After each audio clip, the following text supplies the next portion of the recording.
हिंदू धर्म के अनुसार कैलाश पर्वत भगवान शिव का निवास स्थान है। कैलाश पर्वत सिर्फ हिंदुओं के लिए ही नहीं बल्कि जैन और बौद्धों के लिए भी पवित्र स्थान है। पौराणिक कथाओं के अनुसार भगवान ऋषभदेव ने यही निर्वाण प्राप्त किया था। कैलाश पर्वत भारत और तिब्बत में फैले हिमालय पर्वतों में मौजूद है। इस पर्वत की ऊंचाई 6,638 मीटर है।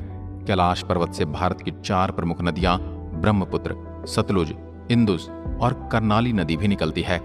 और प्रकृति की महिमा देखिए, चारों ही नदियां चारों अलग अलग दिशाओं में बहती हैं। कैलाश पर्वत से जुड़े कई ऐसे रहस्य हैं जो दुनिया के लिए अभी तक एक पहेली बने हुए हैं। आइए जानते हैं कैलाश पर्वत के कुछ अनसुलझे रहस्यों के बारे में। दुनिया के सबसे ऊंचे पर्वत माउंट एवरेस्ट को आज तक कई लोग फतह कर चुके हैं, लेकिन कैलाश पर्वत पर किसी का न चढ़ पाना पूरी दुनिया को हैरान करता है। बहुत से लोगों ने कैलाश पर्वत पर चढ़ने का प्रयास किया, लेकिन लोग कम ऑक्सीजन और हार्ट अटैक के डर से वापस आ गए।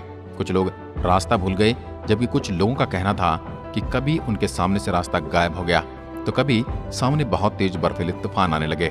कई लोगों ने अपनी जान गंवा दी, जिस कारण कैलाश पर्वत पर चढ़ने को लेकर संभावित खतरों को देखते हुए और धर्मों के सम्मान को हाथ न पहुंचे, इस कारण 2001 में इस पर्वत पर चढ़ने पर प्रतिबंध लगा दिया गया। कैलाश पर्वत पर चढ़ने की कोशिश करने वालों का दावा है कि इस पर्वत के आसपास समय दुनिया के किसी भी हिस्से के मुकाबले ज्यादा तेजी से बीतता है। पर्वतारोहियों का कहना है कि धरती के बाकी हिस्सों में 2 हफ्तों में जिनके बाल और नाखून बढ़ते हैं, उनके यहाँ सिर्फ 12 घंटों में बढ़ जाते हैं। रशियन डॉक्टर अर्न्स्ट मोल्डशेव बताते हैं, जब वे अपनी टीम के साथ यहाँ रुके थे तो रात के शांत वातावरण में कैलाश पर्वत के अंदर से किसी के बात करने की और पत्थर गिरने जैसी आवाजें आ रही थी। उनका मानना है कैलाश पर्वत पर कोई गुप्त और जादुई नगरी है। इस जगह का जिक्र हिंदू और बुद्धिस्ट धर्मों में किया गया है, जैसे संबाला नाम दिया गया था। संबाला एक संस्कृत शब्द है, इसका अर्थ होता है शांत जगह। विष्णु पुराण के अनुसार ये वही जगह है जहां भगवान शिव के अंतिम अवतार कल्कि ने जन्म लेना है। माना जाता है इस जगह को सिर्फ वही लोग देख सकते हैं जिनके मन में कोई पाप न हो।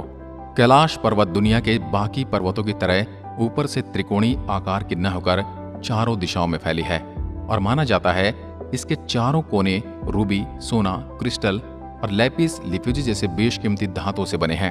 वेदों और पुराणों के अनुसार कैलाश पर्वत धरती पर स्वर्ग का रास्ता है और हिंदू मान्यताओं के अनुसार पांडव और द्रौपदी कैलाश पर्वत की चढ़ाई करके ही मोक्ष को प्राप्त हुए थे। कैलाश पर्वत का एक और रहस्य ये है, ये सूरज ढलने के बाद इस पहाड़ की परछाई से स्वास्तिक का चिन्ह बनता है, जो कि हिंदू धर्म का धार्मिक चिन्ह है।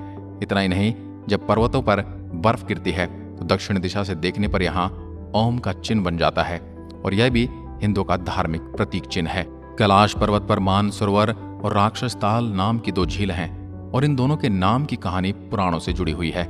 माना जाता है हिंदुओं के देवता भगवान विष्णु जी मानसरोवर झील में शेषनाग के ऊपर बैठे रहते हैं और पुराणों में इसे ही क्षीर सागर कहा गया है।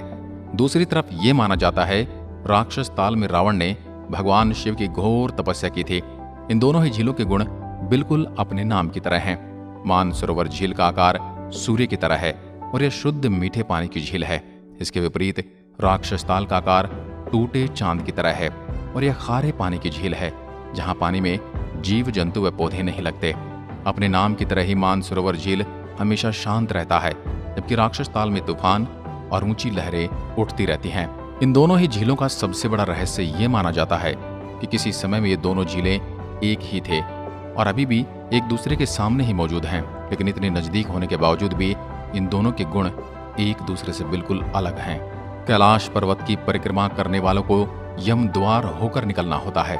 हिंदू धर्म के अनुसार यम मृत्यु के देवता हैं, जबकि द्वार का मतलब दरवाजा है। स्थानीय लोगों के अनुसार इस द्वार से गुजरते समय बहुत देर तक दरवाजे में खड़े नहीं रहना चाहिए और इस द्वार से निकलने के बाद पीछे मुड़कर नहीं देखना चाहिए। यम द्वार का रहस्य ये भी है, किसी को नहीं पता कि इसे किसने, कब और क्यों बनाया। आज की वीडियो में बस इतना ही। अगर वीडियो पसंद आई तो लाइक कीजिए और ऐसी वीडियो देखने के लिए हमारे चैनल को भी सब्सक्राइब जरूर करें और साथ ही बेल आइकन जरूर दबाएं। धन्यवाद।